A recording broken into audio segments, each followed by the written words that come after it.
Hey there, if you're a teacher or if you're thinking of leaving the classroom, stick around because this video is for you. Hi, my name is Yel Bass and I make videos on teaching for limited new teachers, or in this case, I just want to share a reflection of what it has been life after teaching. If you're curious or if maybe you're possibly thinking of leaving the profession. So I was a high school Spanish teacher for 5 years, and leaving the profession was one of the weirdest, most freeing things that I've ever done.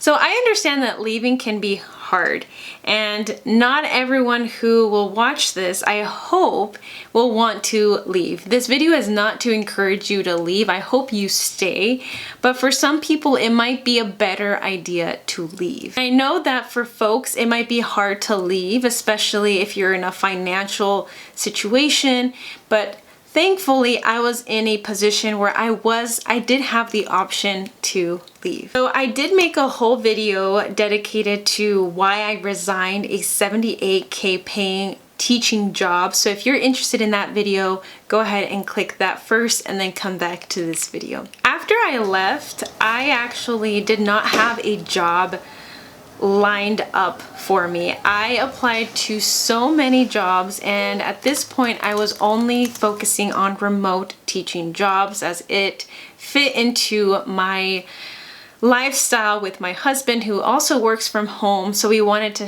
have that type of lifestyle where we can see each other, we can spend time with each other, and just have a sustainable, no commute type of job. And I only had one interview out of all these jobs, and that didn't work out. And during this transition, I actually, plot twist, I actually got pregnant, and I had a discussion with my husband. We made some financial adjustments. We made a big move and sold my car and just decided to have me stay at home while I was pregnant, and then just essentially become a stay-at-home mom. So during that time, I did a deep reset mentally, physically, emotionally, organized our home, and we were able to breathe a little bit better. With the help of my brother and my husband, we made the spare room in our home to be an Airbnb, and we did Airbnb it for a few months, and then I needed to, decorate that room to become the nursery, and so we had to, let him know that we weren't going to do Airbnb anymore. And so we were able to do that, which was a really cool process that allowed me to build skills in that area, as well as being an Airbnb lister. And in addition to that, I also started my TPT, Teachers Pay Teachers, store, and I still continue to add products on it to this day. It has been a very slow process, but I've made more than $100, which is pretty cool if you ask me, for not doing anything besides the starting work into it. And not only that, but I actually had brain space to learn about property taxes. I learned that my deed was not in my name, and so I had to go to the city and figure that out, right? And I also learned that I had not paid the sewer bill since I bought the house. So there were so many things that I feel like I was neglecting my own home as a homeowner, and I never saw my home like an asset as I should have, right? I should have invested more money into it beginning when I actually bought the home. So yeah, it was just like mind-blowing, all the things that I was missing out on. And then something deeper started to unfold. I actually started to get closer to God. So when I left my job and when I was in the process of applying to different jobs, I actually prayed to God, help me to find a job that is sustainable and that allows me to spend more time with you.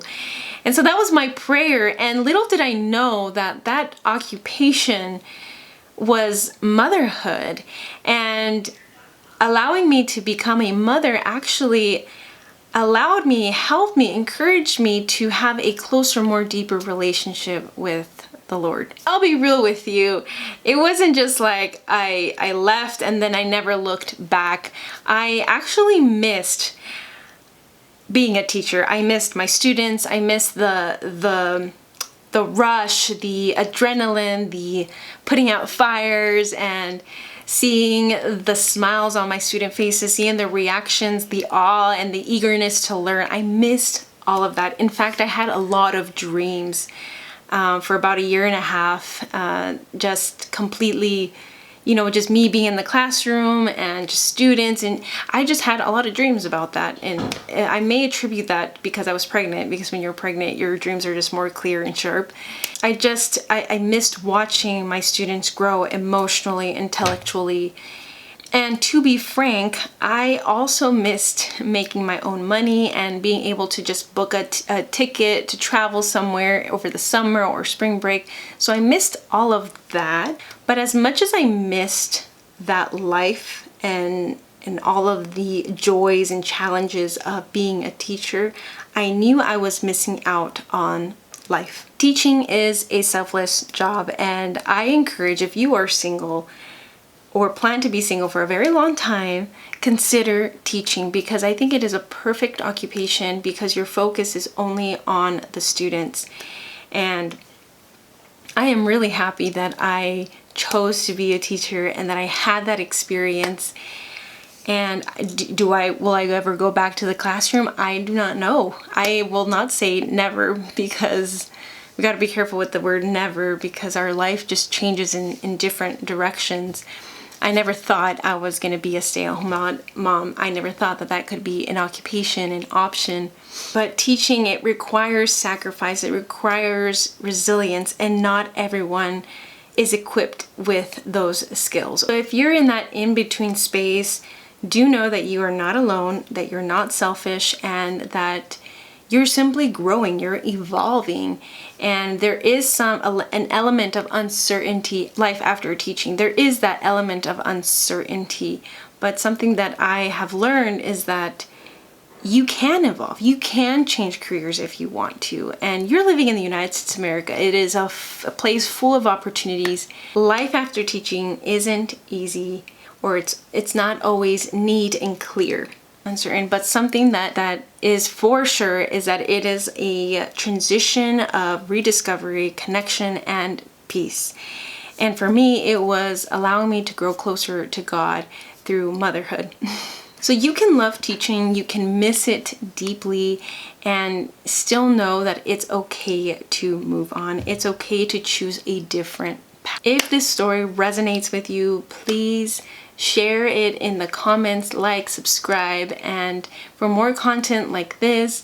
I know my channel is being established with time. I've been absent for about a year or so while, for the first year of my baby's life, but I am starting to make more videos, and I hope to get this channel monetized.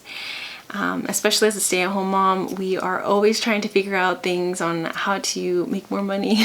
And I think this is a great place where I can share insight from my teaching experience, and you are able to receive that freely.